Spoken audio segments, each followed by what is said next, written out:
Hai, Assalamualaikum. Selamat datang ke channel YouTube Keluarga Samuel. Bersama saya, Puan Tika. Dan saya bersama Puan Fat. Okey, Alhamdulillah. Untuk kali ini kita dah berada di episod yang keempat. Untuk sesiapa yang belum subscribe, jemput subscribe channel Keluarga Samuel. Dan kepada siapa yang tak follow lagi, kita punya social media. Kita boleh nampak kita orang, tengok kita orang dekat IG, Facebook dan juga TikTok. Okey, insyaAllah. So, hari ini Fatona, kita membicarakan mengenai tajuk kelebihan memberi. Masya Allah. Kelebihan memberi Macam mana yang dikatakan sebagai memberi itu, Fatona? Astaghfirullahaladzim. Okey, memberi itu dalam konteks kita, memberi dalam Islam lah kan. Memberi itu macam mana? Yang Fatona faham lah. Okey, bila orang dengar apa kelebihan, bukan apa kelebihan, maksudnya kita ni tajuk apa kelebihan Kelebihan memberi. Tapi okay. kita kupas memberi itu apa dulu. Okey, bila kita dengar memberi tu semua orang akan suka kan? Memberi. Betul. Macam mana menerima tu semua orang suka. Menerima tu. Betul tak? Betul. Even kita pergi kenduri pun, orang bagi goodies yang sekecil tu pun kita rasa macam tak sabarnya nak bawa balik rumah, nak tengok apa dalam dia kan. Betul. Apatah lagi kalau memberi dari segi apa? Contohnya daripada kalau kehidupan tu daripada keluarga, kalau mak kita memberi kasih sayang. Masya-Allah. Kan? Betul. Seronok sangat kan? Memberi kasih sayang, ditunjukkan kasih sayang tu, attention dia dekat anak dia. Memberi masa, kan? perhatian. Memberi masa, betul. Betul. Semua orang akan rasa happy, betul tak? Yang menerima itulah. Betul. Masya-Allah. Betul. Kalau ikutkan memberi tu pula dia bagi akak lah, ada dua pihak. Satu yang memberi, satu yang menerima kan. Yang memberi pula memberi yang bagaimana kan, yang memberi dengan cara macam mana, dengan rasa yang macam mana kan. Macam bila akak rasa semalam kot akak tengok ada satu kuliah ni, dia cakap pasal memberi. Dia kata memberi tu yang mudah bila kita ada, kita memberi mudahlah, kita tak terasa apa-apa kan. Tapi kalau kita memberi di saat kita tak ada, wah, ujian betul kan. Sebenarnya kita nak bagi ni, kita nak beri, tapi kita tak ada apa. So, orang tengah minta tolong ke, orang tengah macam kita rasa aku nak bantu dia lah, ataupun dia minta kan, kita pula nak memberi tapi kita tengah tak ada apa-apa. Itu memang salah satu yang orang kata berat dan menguji iman kita kan. Jadi yang dikatakan, yang dikongsikan dalam kuliah tu, dia kata sebenarnya yang bagus tu bila kita memberi tu di saat kita tak ada. So maksudnya kita yakin, kita bagi. Contoh kita ada RM5 je. Dan lepas tu kita lagi berapa hari lagi ni? Lagi seminggu lagi nak terima gaji kan. Tapi kita kena bagi RM4 keluar. Berat kan? RM1 lagi tinggal ni, macam mana nak survive kan? Tapi kalau kita tengah ada 50 ke 500, setakat RM4 tu tak ada apalah, kecil je kan. Jadinya yang dikatakan dan yang dikongsikan tu, memberi tu di saat kita ada tu tak berat, tapi saat kita tak ada tu lagi berat. Tapi yang lagi berat tu sebenarnya Allah pandang. Betul. Yang mana pengorbanan kita. Masya-Allah. Betul. Macam apa ni? Macam nak cakap tadi tu, bab memberi daripada segi duit kan. Okay. Memang pun benda tu sebenarnya kadang-kadang tu kita tak sedar tau. Allah hantarkan seseorang kat kita. Okeylah, ni kita bercerita konsep kita dalam keadaan yang susah. Dalam keadaan kita dalam keadaan susah, dan orang yang datang tu pun susah juga. Kan? So contohnya macam cakap yang tadi tu, tapi kat situlah Allah pandang nilai dia. Macam cakap tu kan. Allah pandang nilai dia sebab kita ada hati. Kita ada hati nak membantu juga. Tapi adakah kita memberi tu atau rasa kita terpaksa? Dan kita tak nampak apa kelebihan memberi tu. Tapi kalau kita faham apa erti kelebihan yang kita memberi kepada orang tu, insya-Allah kita rasa berlapang dada dengan pemberian tu. Kita cakap, okey tak apa, walaupun RM1 ada dekat aku, tapi dia ni cukup untuk kita. Percaya tak, esoknya Allah akan ganti berkali ganda lagi. Betul. Percaya. Kan itulah kelebihan dia. Bila kita memberi, sebab kita tak risau dengan rezeki Allah tu. Betul, tak risau tu penting kan. Betul. Maksudnya bila kita tak risau, bila kita yakin, kita tak takutlah nak keluarkan. Kita tahu ini memang orang tu datang, macam Fatul kata, datangkan dia untuk kita bagi part dia sebenarnya. Kan? Bukan untuk kita, tapi memang untuk dia. Jadi kita bagi dan kita yakin Allah pasti jaga part kita. Macam itulah kan. Akak suka satu cerita ni pasal Sayyidatina Khadijah. Di saat yang dia nak juga bersedekah walaupun sebelah kurma. Akak rasa macam Masya Allah, walau tak ada apa-apa benda kat rumah tu pun boleh juga nak bersedekah kan, sebab dia percaya kepada kelebihan sedekah, kelebihan memberi habis-habisan kan. Saya tadi akak, bila kita dengar situ, kita rasa kadang-kadang di saat kita tengah susah, orang tengah memerlukan, kita dah susah ni, orang tu susah juga, kita fikir balik tak apalah, pasti Allah akan tolong kita tolong juga Ustaz, dia pun lagi susah dari kita kan. Jadi akak rasa kita kena peganglah apa yang Allah janji kan. Lagi banyak kita beri, lagi banyak kita dapat. Betul. Apa tu, kalau nak katakan konsep bersedekah tu, dia meluasa. Maksudnya contoh macam ni, ada satu keadaan tu kita sangat perlukan duit ni, tapi adakah kita memberi tu dalam keadaan kita memudaratkan diri kita? Tapi kita nilai balik, Masya Allah, kehidupan Nabi SAW dulu pun kan, siapa yang banyak yang memberi waktu zaman sekarang, nak berbandingkan yang hati kita yang banyak memberi ni dengan Nabi kita, sangat beza lah. Kan? Betul. Nabi tu tanpa batas kan, siapa je datang, tak ada apa-apa dalam rumah dia pun kan, ada seketul roti pun dia akan bagi, walaupun dalam rumah dia ada anak, ada isteri, tak apa, kita bagi. Kita adakah kita tergolong daripada kehidupan macam Nabi juga? Kan? Kita kena, maksudnya kita sekarang ni, kita jangan bandingkan hidup kita dengan jiran kita. Kalau kita bezakan, kalau kita bandingkan kehidupan kita dengan jiran kita sebelah, memang tak ada jauh beza. Kita sama je. Jadi kat situ pengorbanan kita, apa kita perlu buat? Apa perlu kita raikan walaupun kita tak ada apa-apa pun. Itu kelebihan dia. Betul. Macam itulah. Yelah, kadang-kadang tak tengok orang, sedangkan kita rasa kita susah dah, tapi bila kita tengok balik sirah Nabi semua, Nabi tu Masya Allah susah dia, ya Allah, kita rasa mewah lagi lah kita ni kan. Macam itulah, ya Allah. Tapi akak dengar juga yang di masa apa yang kita beri, itulah kita punya. Kan, yang kita simpan itu bukan kita punya, bukan hak kita pun kan. So apa yang kita beri tu tak kisahlah sedekah kita, ilmu yang kita kongsikan, itulah yang akan mendapat, itulah yang akan Allah ganti nantilah kat sana nanti kan. Jadi sepatutnya kalau orang faham ilmu dia, kalau orang tahulah manfaat dia, kelebihan memberi ni, dia akan tak takut-takut nak bagi, habis bagi, sebab dia yakin pada janji Allah tu kan. Lagi banyak dia bagi, lagi banyak dia keluarkan, itulah hak dia kata, itulah harta dia. Oh Masya Allah, Kak, yelah kita belajar lah kan. Betul sangat. Salah satu dia kita cuba santuni. Santuni kan satu keadaan tu kan. Maksudnya kat sini kalau kita berlawan arah, kita pun tak akan okey juga kalau kita nak bagi. Contohnya macam nak cakap jiran ke, taklah. Macam berlawan arah maksud Fatuna? Maksud berlawan arah macam ni. Melawan tak? Kita nak bagi tapi dalam keadaan tak ikhlas. Maksudnya tengah berkira-kira macam hesitate lah. Kita faham kan? Maksudnya keadaan kita sekarang pun kehidupan masyarakat pun berkira-kira kan dalam kehidupan ni kan. Tapi contoh nafsi-nafsi lah nak kata macam tu lah. Nafsi-nafsi macam tu. Tapi kita cuba tengok jiran kita cuba tengok adik-beradik kita, orang yang terdekat dengan kita dulu. Sebab kat situlah Allah nak didik diri kita sebenarnya. Kita ikhlas atau ikhlas. Sebabnya ikhlas tak ikhlas ni sebenarnya nilai Allah. Allah yang tengok. Allah yang tengok. Tapi sebenarnya kita boleh tahu aku ni ikhlas ke tak ikhlas bagi ke orang ni.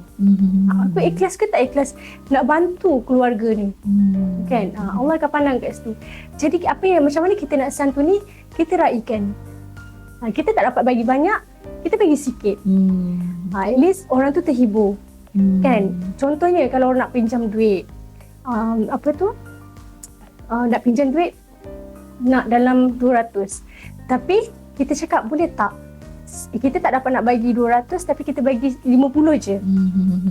Tapi tak apa, 50 ni tak payah bayar dah. Maksudnya kita meraihkan dia supaya dia rasa berlapang dada. Oh, okeylah, tapi dia akan ingat, itulah kata dalam ingatan orang lain pula. Ingatan orang lain atas kebaikan kita. Tapi kita jangan rasa kita ni, oh dah baik sangat dah ni bagi orang pinjaman. Tapi tak. Sebenarnya Allah hantar kita. Kenapa Allah pilih kita? Orang tu datang jumpa kita. Kat situ. Betul. Lagi satu, kalau kita pergi kedai makan, kalau kita perasan, dalam banyak-banyak meja kat kedai makan tu, kenapa satu kucing miau datang kat kita? Kenapa dia datang kat kita? Kenapa tak datang dekat orang lain? Kenapa tak datang kat pelanggan lain?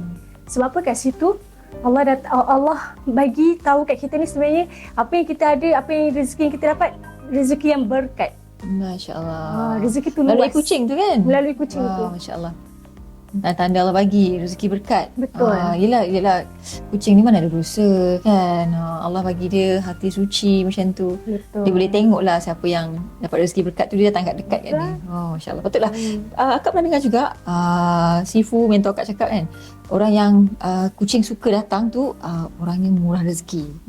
Berkat rezeki dia. Masya-Allah. Lepas ni kalau pergi kedai makan ada kucing-kucing datang, bagilah sikit kan. InsyaAllah kita kongsikan. Dia pun makhluk Allah juga, betul tak? Betul. Dan dia pun doakan kita sebenarnya kan? Betul. Masya-Allah. Memberi itu boleh kita kata tak sebagai berkorban? Betul. Boleh.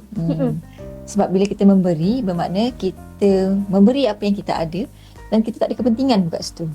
Kan? Kita tak ada kepentingan dan kita dengan niat nak bantu, dengan niat nak kita nak kita nak ringankan beban ke macam mana ke. Kadang-kadang ada setengah orang kata akak pernah macam jumpa orang ni, nak jumpa dia 1 jam pun ribu-ribu. Tapi di mata dia dan di fasa dia sebagai seorang yang dia di-charge untuk jumpa dengan dia tu beribu-ribu, tapi bila dia boleh meluangkan masa dengan kita tanpa free of charge, itu pun bagi dia satu memberi, satu bentuk pemberian. Betul. Kan dia spend masa, dia dengar masalah kita ke apa kan. Tak semestinya dalam bentuk duit lah kan. Betul. Jadi maksudnya memberi tu ada benda yang bernilai lah kan. Betul. InsyaAllah. Dan yang saya pernah faham, kalau kita ikhlaskan satu benda dengan pemberian kita betul-betul daripada hati kita, insyaAllah Allah akan ganti berlipat kali ganda.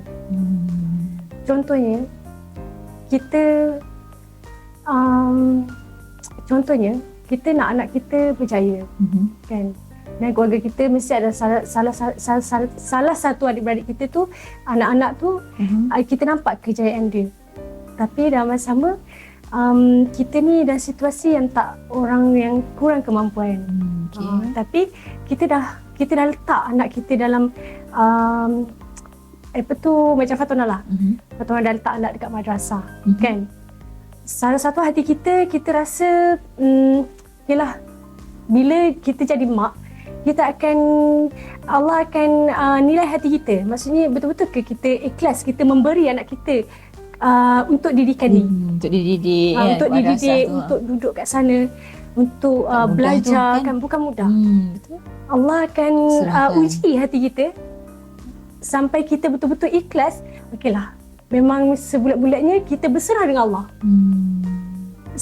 Itu salah satu pemberian kita. Yalah. Untuk anak kita. Sebab apa? Sebab bukan mudah ya pada orang yang untuk bagi betul-betul fokuskan anak tu dalam satu keadaan yang jauh depan mata kita. Yelah, biasanya kita depan mata kita, tiba-tiba tak ada kan.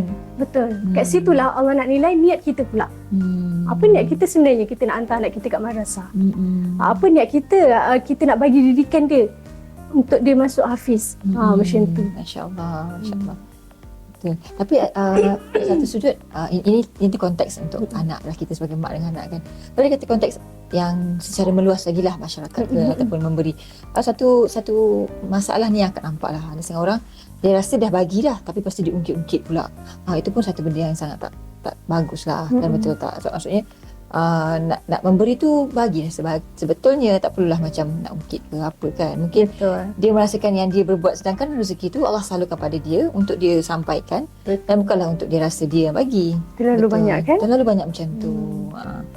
Yelah, kita pun belajar kan melalui keadaan sekeliling yang kita nampak. Jadi kita pun macam kita belajar dan kita rasa Allah bukakan mata kita untuk kita tengok Allah tu maha baik, maha pemberi rezeki kan. Yang datang tu semua Allah punya. Betul. Kalau kita rasa kita punya, memang taklah, kita manusia kan. Jadi bila kita merasakan kita punya, itulah yang silap tu. Betul. Sebab itulah bila kita dalam situasi, kita cakap konteks rumah tangga lah. Okay. Kan, kita sayang sangat suami kita sayang sangat orang keliling kita. Tapi kadang-kadang tu kita takut nak memberi lebih. Sebab apa yang kita tanam dalam diri kita ni, kita takut bila kita bagi lebih, takut orang lupa diri, takut orang tak ingat jasa kita. Betul tak? Itu bukan dari segi duit lah, daripada segi perasaan, hati, kan, jiwa hati kita. Sebab apa? Sebab kita tak lepaskan. Kita tak betul-betul tak serahkan dengan Allah kehidupan kita tu. Sebab kita yang nak pegang. Faham tak? Sebab kita yang nak pegangkan kehidupan tu, kita yang nak pegangkan hati suami tu. Kita lupa. Yelah, Allah kita yang lupa punya. Allah yang punya. Jadi bila kita memberi, kita bagi sehabis-habisnya perasaan kita, apa sahaja pengorbanan kita, insya-Allah Allah akan balas semua tu. Walaupun suami tu tak nampak effort dia balas balik yang kita, tak apa. Allah akan balas semua tu. Betul. So akak pun baru-baru ni kot adalah macam seorang sahabat ni lah macam bersembang yang kata yalah, kita duk cakap aku dah bagi ni kan. Peranan sebagai seorang isteri, sebagai seorang suami, kita dah bagi. Baguslah macam tu kan, kita bagi. Tapi di masa sama kita pun mengungkit. Kau patut bagi aku ni. Jadi pendapat akak lah. Akak rasa macam kita sebaik-baiknya kita buat part kita je. Buat habis part kita pada orang tu pula lah. So siapa pun lah, pasangan ke, mak ayah ke, kawan-kawan ke, kerja ke kan. Pada dia. Sebab kalau kita nak nilai apa yang orang tu beri, apa yang orang tu bagi, sehabis mana effort dia dalam buat kerja lah. Kalau contoh kan, kita nak tengok, nak tilik kerja dia sampai kita terlepas pandang kerja kita, part kita kan, sampai kita rasa dia tak bagi banyak, tak bagi banyak, tapi kita pun tak sebenarnya dah terlencong kan, tak memberi juga. So better fokus apa yang kita patut boleh bagi, apa yang kita ni, dan kita yakin yang Allah takkan sia-siakan lah kan. So dari satu sudut, hadis tu banyak sangat cakap pasal kelebihan memberi, kelebihan berkorban, kelebihan bersedekah kan. Jadi semuanya untuk mendidik jiwa dan didik hati sebenarnya kan. Tak rasa berpunya, tak rasa memiliki. Betul. Kan, masya-Allah. Betul, tak rasa memiliki tu besar kan. Betul. Keseluruhan dia. Jadi apa yang paling penting, dia ada dua je dalam kehidupan ni. Hasbu minallah wa hasbu minan nas. Maksudnya kita berhubung dengan Allah, kita jaga hubungan kita dengan Allah, dan kita jaga hubungan kita dengan manusia juga. Kan, bila kita jaga sungguh-sungguh hubungan kita dengan Allah, kita jaga hak Allah, insya-Allah Allah akan bagi hak kita juga. Allah akan bagi, lambat ke cepat ke, Allah akan bagi juga masa dia untuk kita. Kita lupa. Kadang-kadang kita terlupa yang kita ni bergantungan kita dengan Allah. Kan, kita datang pun Allah yang hidupkan kita. Dan at the end dia apa? Kita akan pergi balik dengan Allah. Datang daripada Allah dan balik pun pada Allah juga. So kat sini apa yang kita sebagai hamba ni, apa yang kita sebagai khalifah kat hidup kat dalam dunia ni, apa yang kita perlu buat? Kalau kita nak kata memberi, kita memberi sesungguh. Kita memberi tanpa sebab, tanpa had. Bila kita memberi dengan bersebab, itu yang kita sakit. Yang sakit. Lepas tu kita mengharap pula makhluk-makhluk tu membalas pemberian tu. Masya Allah. Itu. Kita mengharapkan, contohnya kawan tu bagi gift lah. Bagi gift kan. Lepas tu birthday dia lah. Lepas tu esok lusa birthday dia pula. Kita mengharapkan okeylah nanti kawan aku ni bagi juga. Dan sebab kita anggap tadi kita bagi, dia balas lah macam tu lah. Sebab tu kita jangan mengharap. Bila kita mengharap kita sakit. Kebanyakan sekarang kita sakit. Kita sakit jiwa kita sebab kita mengharapkan orang lain. Contohnya macam kita dalam satu jawatan kerja. Kawan tu dah tolong kita dah. Sama-sama siapkan kerja. Tapi hujung dia kawan yang kita tolong tu tak tolong kita balik. Kan? Betul? Selalu juga jadi macam tu. Selalu jadi macam tu. Tim kita tak bantu kita balik. Macam kita dah beri ni habis-habis bantu tapi tim kan. Tapi habis lah. Dalam kita duk rasa okey tak apa aku tolong dia. Tapi dalam masa yang sama bila dia dah kawan tu tak tolong, kita pula yang sakit. Betul. Contohnya macam tu kan. Itu yang dikatakan sebagai memberi dengan syarat kan. Betul. Sedangkan kalau sebenarnya kita fahamlah betapa hebatnya Allah tu maha segala-galanya. Allah tu lah yang sebenarnya jaga kita, yang bela kita, yang bagi kita rezeki. Kita sebenarnya memberi tu kalau nak kata kerana Allah tu tanpa syarat lah sebenarnya. Tanpa kan? syarat. Tanpa syarat yang mana ya Allah memang tak mudah lah kan. Kita cakap ni pun memang tak mudah, tapi kita cuba muhasabah, mujahadah balik, tengok ya Allah susahnya. Tapi kita ada di hati kita kan. Kerana kita cinta dunia tu masih ada lagi rasanya ni. Betul. Macam Patut nak cakap pasal anak-anak tu kan, betul lah. Sebab mak kan nak macam kita betul-betul jitu, ya Allah lah yang jaga semua tu. Memang tak mudah, Masya Allah. Betul. That's why kita sebagai mak ni, kita jangan berhenti doa. Betul. Itu pemberian juga. Betul tak? Betul. Pemberian yang sangat terbaik lah dari seorang mak.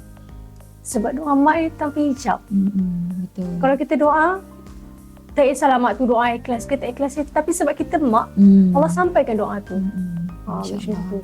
Jadi kita yang ada anak, yang ada mak ni, selalulah call mak kita minta berkat dengan dia. Orang tua ni kadang-kadang kita rasa dah lama, perasan tak hidup kita ni, bila kita dah lama jauh dengan mak ayah kita ni, dah lah kita dah berumah tangga, memang dah duduk asing, dah jauh. Tapi bila kita dah jarang kontak ni, hidup kita pun berkaci-kaci, huru-hara. Walaupun mak ayah kita tu jenis macam bising-bising ke, marah kita ke, tapi kita kena fikir, kita kena ingat mak kita ni ada satu je yang kita tak jumpa dah. Kita kena ingat berkat tu memang ada pada mak. Masya Allah. Macam tu kan. Betul. Dan ni akak pun rasa macam kita dah jadi mak kan. Kita sebenarnya kita lupa. Kadang-kadang kita rasa kan, aku mak ni, patut anak aku bagi aku, contohlah kan. Tapi sebenarnya kan, nanti bila kita mati, kita perlukan doa anak-anak tu. Betul tak? Betul. Jadi sebenarnya tak boleh ada konsep berkira dalam memberi. Kita sebagai mak, kita jadi habis-habis baik, memberi je untuk anak-anak. InsyaAllah anak-anak pun tak berkira untuk memberi doa kepada kita nanti kan.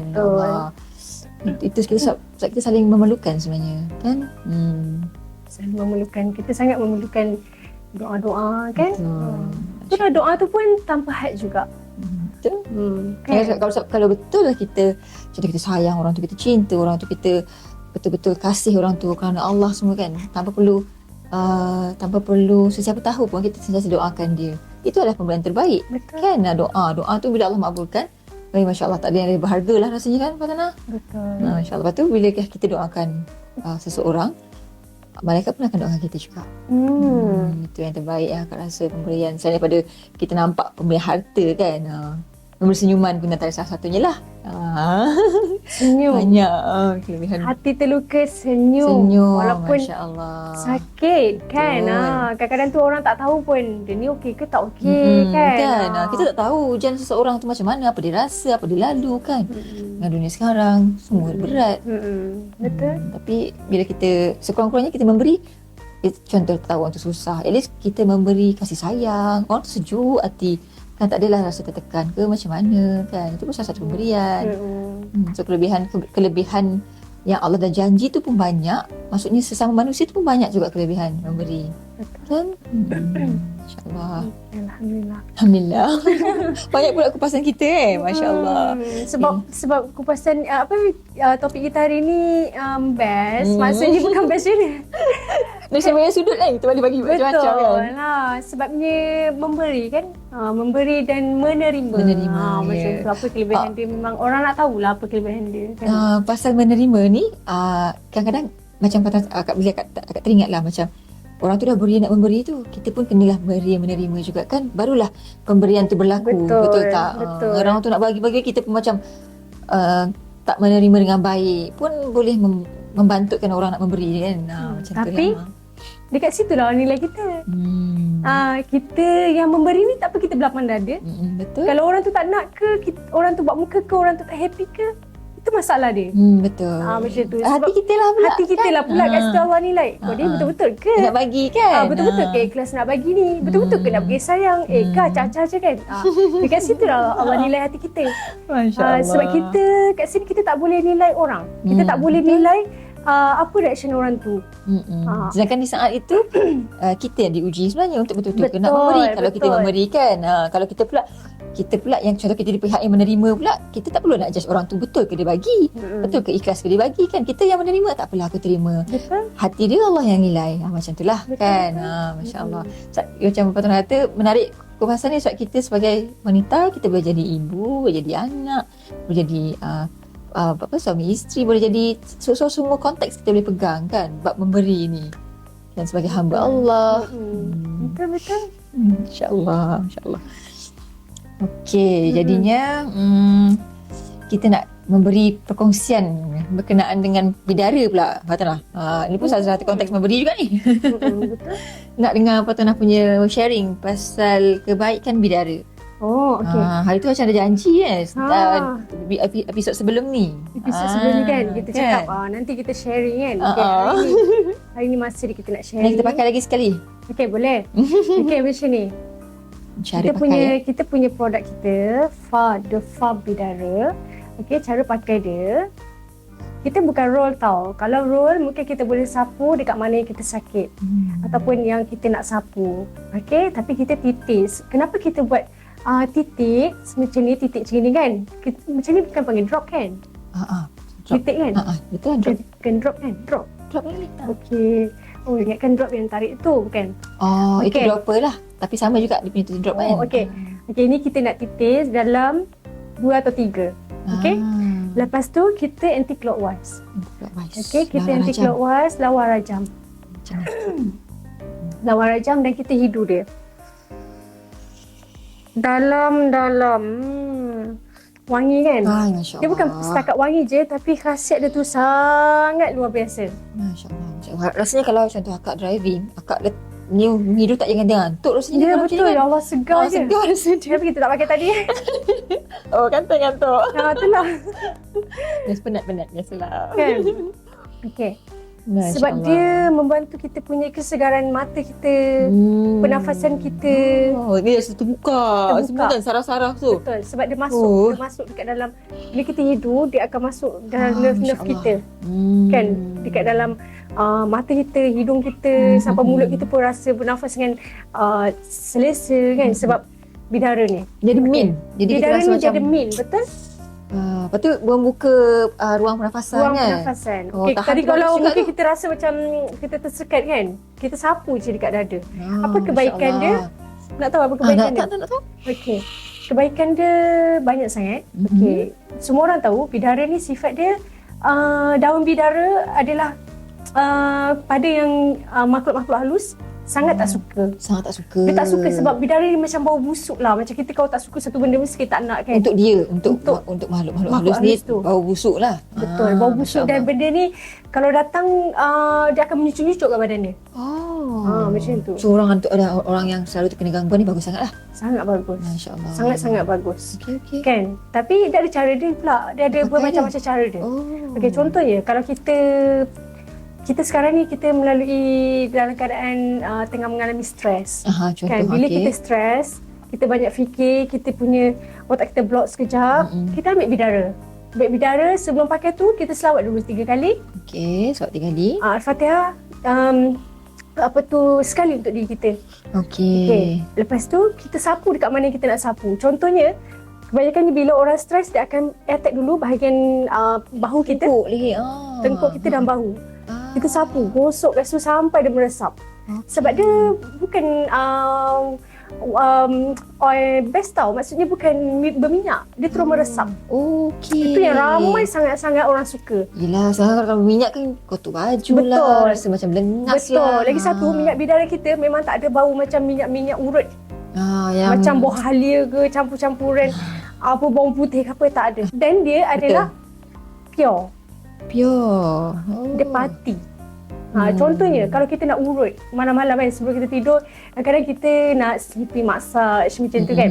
So kita letak satu mangkuk minyak apa-apa saja, kita titik dalam minyak tu, kita boleh urut.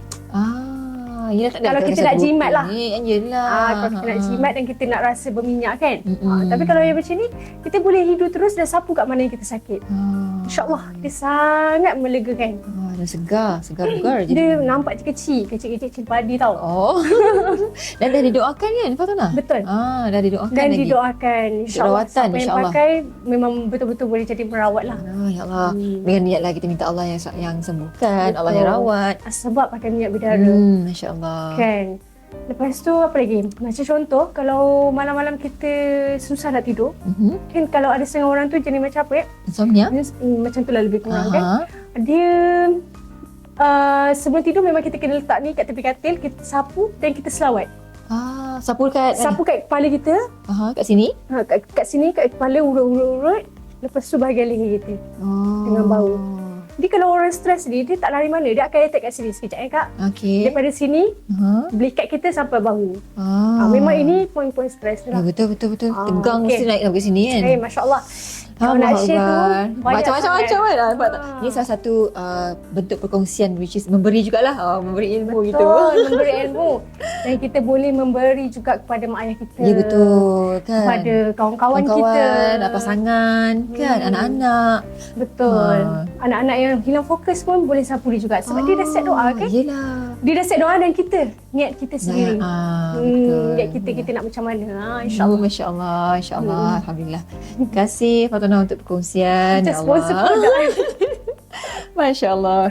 Baik, kalau bagi siapa yang tak follow kita lagi, Fatona kat mana dia nak follow? Okay, kita ada IG, TikTok, Facebook dan YouTube. Okay, boleh subscribe kat situ supaya kita dapat untuk apa-apa updates kita, untuk video kita, sharing kita, insya-Allah. Dan siapa yang nak beli bidara pun kita dah letak link dah. Boleh klik kat situ, masuk terus. Nanti boleh tengok kat situ berapa harga dia, okey? Alhamdulillah, terima kasih Allah. Untuk hari ini, Alhamdulillah, kita habiskan dulu. Episod kita akan berjumpa di akan datang, insya-Allah. Daripada saya Puan Tika dan saya Puan Fat. Assalamualaikum. Salam.